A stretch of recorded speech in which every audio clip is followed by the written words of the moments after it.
That time of year again. So just like this time 2 years ago now, when I got the Pixel 2 XL, I did a video comparing the Pixel 2 to a DSLR camera. Now, as you just saw a moment ago, I now have a Pixel 4 XL, and of course the old iPhone. Like this, obviously I'm not getting a new iPhone 11, guys. Come on, you gotta know better than that.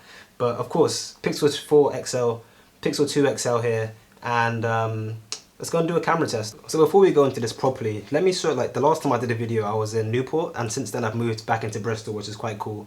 And let me show you my room just very briefly. It's substantially smaller, substantially messier, but regardless, at least we're in the same city as where I study, right? So yeah, going into it now. So not only did I walk around with my Pixel 4 and Pixel 2, I also went around with Pixel 3 XL because I had some wonderful assistants. So yeah, we're gonna go through some pictures now. Of course, they were all XL versions because we go big or we go nowhere. And yeah, let's go through and see what the results are. So I'm gonna be honest, like I'm gonna spoil the results right now before we get into it. And I'm gonna be honest, the results are pretty damn close compared to the Pixel 2, the Pixel 3, and Pixel 4. Obviously, there are noticeable improvements from phone to phone, especially things like night mode, and of course the telephoto lens on the Pixel 4 XL. But as you can see here, like this nice shot of the Ferris wheel in Bristol, like it's kind of hard to differentiate between the three pictures. Of course, we have a normal one here. We have zoom, 2x zoom, or just double tap regular zoom, whichever that takes you to, and then a maxed out zoom. And you can see in this final shot here that the Pixel 4 XL, of course, handles the zoom so much better. Like there's a lot less noise. You can kind of see more detail in the support mechanism for the wheel. But generally, let's say you post this to Instagram, it's going to compress anyway, and all three of them will look very similar. I mean, obviously, if it comes to like, if you're talking about pure quality and you want to edit it later or whatever, then yeah, of course, the 4 is a lot less noisy, and a lot of these pictures you can see the 4 is a lot less noisy. But I mean, it goes without saying that the Pixel 2 XL, even though it's 2 years old, is still a very good camera on a smartphone. And it just goes to show that computational photography has come such a long way from where it was 3 years ago compared to where it is now. Especially when you see phones like the iPhone 11 and that are also taking some amazing pictures nowadays. Like this one here of the pumpkin is something that I actually quite liked because the detail, I mean, it's interesting where you see the 3 and the 4 focus more on the background, like the tree, the pumpkin itself, sorry, is a lot more sharp, whereas the Pixel 2 seems to be more broad, like the tree in the background is a lot nicer. But all in all, it is really interesting. I think the biggest differentiator here is on night sight, where you can see the pathway in this picture is a lot more detailed, I should say, on the 4 XL compared to the 2 and of course the 3. As far as zoom goes, I mean, as I keep mentioning, the 4 sorry, is obviously a lot better when it comes to individual quality and detail and stuff. Like it's a lot less noisy, it's a bit more sharp. But if you compare these 3 images here of the Wills Memorial Building, like it's very personally, if I saw it on social media when it's already compressed, then it's like obviously different screens have different quality and stuff.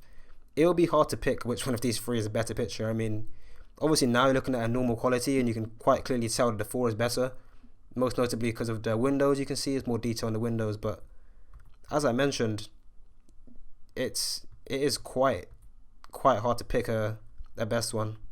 Another clear sign here, we see the Boris picture. If you zoom in from, these are all taken from the same spot and just alternating phones, but if you look at the number on the chest of Boris Johnson of the drawing here, on the 2 you can see it's quite faded, and on the 3 it's kind of there, but on the 4 it's very sharp. You can see the numbers clearly, 1305. Like it's more of a sharpness thing and a bit of a less noisy as opposed to looking better, if that kind of makes sense. But I think another thing here, I recorded 3 very short videos, and you can see that, I mean, people always shame the Pixel camera for video because it's really bad compared to the iPhone, and I'm not gonna lie, that holds true for the Pixel 2, and to be honest, the Pixel 3 as well is quite bad. But I actually think the Pixel 4 here handles it very well, especially when you zoom in. It's very smooth, it's very like composed. There's no lag, it doesn't shake a lot, the stabilization is quite good.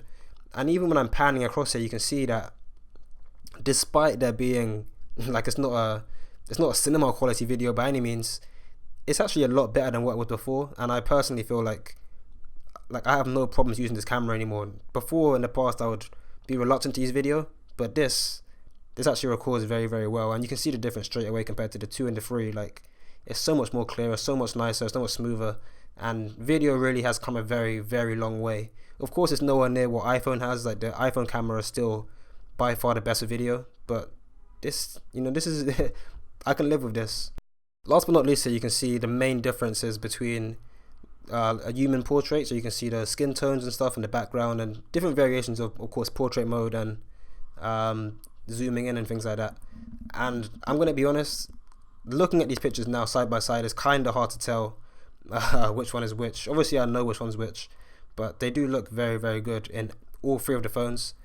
The main difference here is that the 4 handles portrait mode a lot better, where you can see the gradient shifts over time, whereas the 2, in comparison, even though it's a few years older, it's not quite as good. It's a lot, you can kind of tell it's taken by a smartphone, which, I mean, it was, of course, it's not a camera, but you can see here with these cameras, like these 3 pictures I just showed you here with the flowers, the last 3 were all taken on the Pixel 2, and they were all taken with portrait mode, but none of them have any portrait mode. But if you look at the one taken on the 3 here, for example, and then again here on the 4, you can straight away see the 3 computed differently. The background is all blurred out as you'd expect it to be, and then the 4 is just a lot more realistic. Like, if you look at the wall on the left hand side of the plant, it just looks so good, so sharp, so crisp, and it's a bit more cartoonish, I guess, than compared to how it looks in real life.